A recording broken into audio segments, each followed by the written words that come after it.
La date de sa mort aurait pu faire penser à une funeste blague, mais il n'en était rien.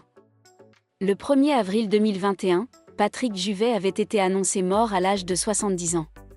C'est l'agent de Star Yann Hidou qui avait fait part de la triste nouvelle, tout en précisant qu'une autopsie allait avoir lieu. Le corps sans vie du chanteur avait en effet été retrouvé dans un appartement de Barcelone, sans que les causes de son décès ne puissent être établies dans l'immédiat. Par la suite, les examens avaient révélé que l'interprète d'Où sont les femmes avait succombé à une crise cardiaque. Mais certains des proches de Patrick Juvet en restent persuadés aujourd'hui, c'est avant tout le chagrin qui l'a emporté. Il ne s'est pas suicidé, mais s'est laissé mourir de désespoir, avait témoigné auprès de Paris Match le producteur de la tournée Âge tendre, Michel Algret. En effet, le chanteur avait vécu des derniers mois particulièrement difficiles. Un peu plus d'1 an après son décès, Patrick Juvet est toujours dans le cœur des Français.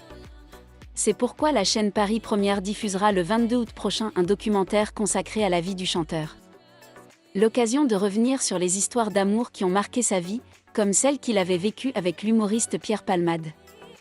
En effet, certains l'ignorent peut-être, mais les deux stars ont formé un couple à la fin des années 90.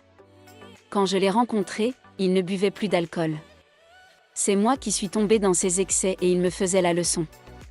Il avait peur pour moi, se souvient dans un extrait l'acolyte de Michel Larocque, comme le rapporte Téléstar. Malgré leur rupture, Pierre Palmade et Patrick Juvet étaient restés très proches et étaient toujours régulièrement en contact. C'est pourquoi l'humoriste était apparu si abattu à l'annonce de sa disparition. Il est mort, il paraît. Tant pis pour moi, ironise-t-il tristement aujourd'hui. Un extrait déchirant à découvrir prochainement dans son intégralité.